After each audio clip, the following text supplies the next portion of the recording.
Welcome to Parvati அம்மாச்சி சமையல். இன்றைக்கி நம்ம பார்க்க போகிற ரெசிபி என்னென்னா, ஒரு 5 நிமிஷத்தில் செய்யக்கூடிய லட்டு ரெசிபி. இது நம்ம தீபாவளிக்குன்னு இல்லை, இடையில கூட நம்ம செஞ்சுக்கலாம். தீபாவளிக்கு எதுவுமே செய்ய முடியாதவங்க கூட இந்த லட்டு ரெசிபி சுலபமாக செஞ்சிடலாம். வாங்க வீடியோக்குள்ளே போவோம். இந்த ரெசிபி எப்படி செய்யணும்னு பார்ப்போம். இதுக்கு முதல்ல 1 கப்பு பொட்டுக்கடலை எடுத்துக்கோங்க. நீங்கள் டம்ளரில் அளந்தாலும் பரவாயில்ல, ஒரே அளவாக எடுத்துக்கோங்க.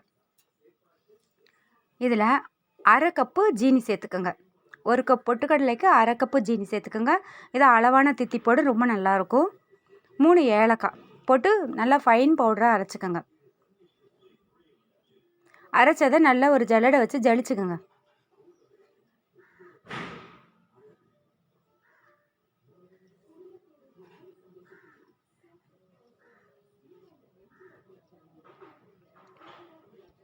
இது 5 நிமிஷம் போதும், டக்குன்னு செஞ்சிடலாம்.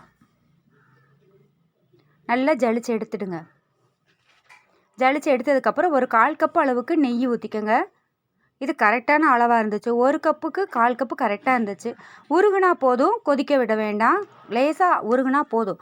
எடுத்து அப்படியே நம்ம அந்த பவுடரில் கலந்துருங்க. பொட்டுக்கடலை பவுடரில் கலந்துட்டு நல்லா கலந்து கொடுத்துருங்க.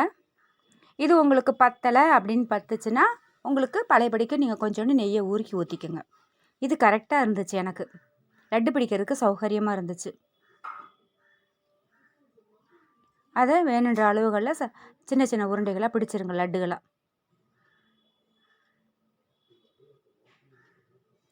ஏன்னா நம்ம நெய் ஊற்றும் பொழுது அந்த சர்க்கரை வந்து இலகுத்தன்மை கொடுக்கும். அதிலே நம்ம சுலபமாக பிடிச்சிடலாம்.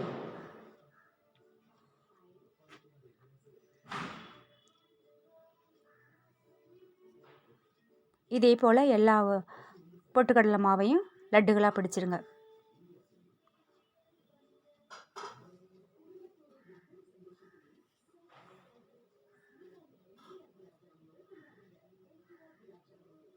அருமையான பொட்டுக்கடலை லட்டு தயாராகிடுச்சு. இது சுலபமாக செய்யக்கூடிய ஸ்வீட்டு. கண்டிப்பாக இந்த தீபாவளிக்கு செஞ்சு பாருங்கள். உடனே 5 நிமிஷத்தில் செஞ்சிடலாம். இந்த வீடியோ உங்களுக்கு பிடிச்சிருக்குன்னா லைக் பண்ணுங்கள், ஷேர் பண்ணுங்கள், சப்ஸ்கிரைப் பண்ணுங்கள். மறக்காமல் பெல் ஐக்கானை கிளிக் பண்ணுங்கள். தேங்க்யூ.